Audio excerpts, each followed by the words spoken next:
আওয়ামী লীগের রাজনীতি আর বিএনপির রাজনীতির তফাৎ বুঝেই বিএনপি সংগঠনের সদস্য হতে হবে। আমাদের নেতা শহীদ রাষ্ট্রপতি জিয়াউর রহমান, তিনি কোন দুর্নীতি করেছেন এমন কোন তথ্য বাংলাদেশ কেন পৃথিবীর কোন মানুষ দিতে পারেনি। তিনি এদেশের মানুষের জন্য 1971 সালে জীবনের ঝুঁকি নিয়ে মুক্তিযুদ্ধ করেছিলেন। তিনি সেনাপ্রধান ছিলেন, তিনি রাষ্ট্রপতি ছিলেন। ঢাকা শহরে তার সন্তানদের জন্য এক খণ্ড জমি রেখে যাননি। তারই উত্তরাধিকার দেশনেত্রী বেগম খালেদা জিয়া এই দলের নেতৃত্ব দিয়েছেন। আমরা দেখেছি তিনিও তার দুটি সন্তানের জন্য বাংলাদেশের কোন অঞ্চলে এক খণ্ড জমি রেখে যাননি। ব্যাংকে কোটি কোটি শত শত কোটি টাকা নাই, যা শেখ হাসিনার পাওয়া যাচ্ছে। ঢাকা শহরে দুইটি সন্তানের জন্য এক খণ্ড জমি, একটি ফ্ল্যাট কিনে যাননি, কিন্তু শেখ হাসিনা তার পরিবারের জন্য 10টি প্লট নিয়েছেন।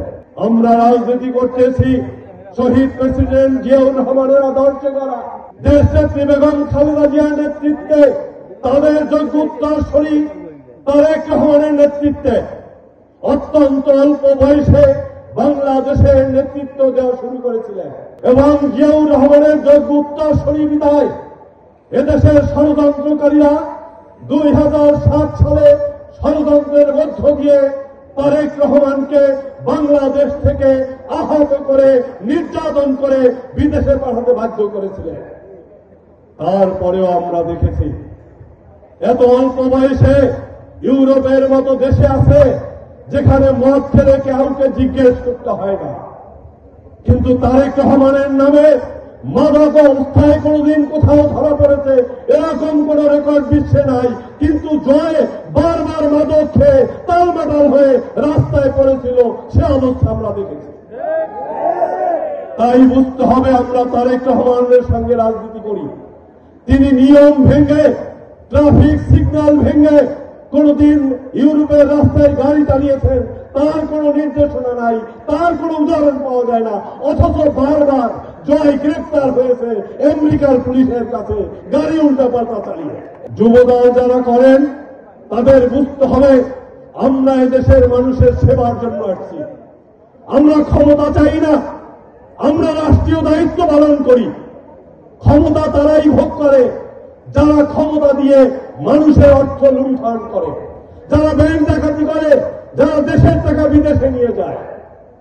তাই বলছি বর্তমানে গত 17 বছরের নির্যাতন নিপীড়ন, লক্ষ লক্ষ মানুষের জীবন দেওয়া, মামলা হামলা আপনারাও অনেকে জর্জরিত ছিলেন। তার এই ফসল হিসাবে আজকে ডক্টর ইউনূস, সুতরাং আমাদেরকে সম্মান করা ডক্টর ইউনূসের দায়িত্বের মধ্যে পড়ে। আমাদেরকে সম্মান দিতে হবে, কারণ আমরা দেশের মানুষের কথা বলি। আমাদেরকে সম্মান দিতে হবে কারণ আমরা এদেশের তলাবিহীন ঝুড়ি থেকে জিয়াউর রহমান বাংলাদেশকে খাদ্য স্বনির্ভর করেছিল। আমরা খুন খারাপির বাংলাদেশ, শেখ হাসিনা সেখান থেকে একদলীয় শাসন ব্যবস্থা থেকে বাংলাদেশে বহুদলীয় গণতন্ত্র প্রতিষ্ঠা করেছি। আমরা সংসদীয় গণতন্ত্র উপহার দিয়েছে দেশনেত্রী বেগম খালেদা জিয়া। বাংলাদেশের এত অস্থিরতার মধ্যেও গত 17 বছর আমাদের নেতৃত্ব দিয়ে গেছে তারেক রহমান। তাই বলবো আপনারা ঐক্যবদ্ধ থাকেন।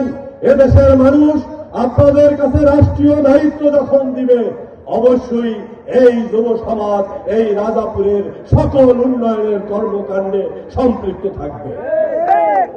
আপনাদের নেতৃত্বেই সেদিন সঠিকভাবে মানুষের মধ্যে সম অধিকারের ভিত্তিতে সমস্ত উন্নয়ন বন্টন করা হবে। এই গম চাল এতদিন আসছে, আপনারা কি তা কোনদিন কেউ দেখতে পাচ্ছেন?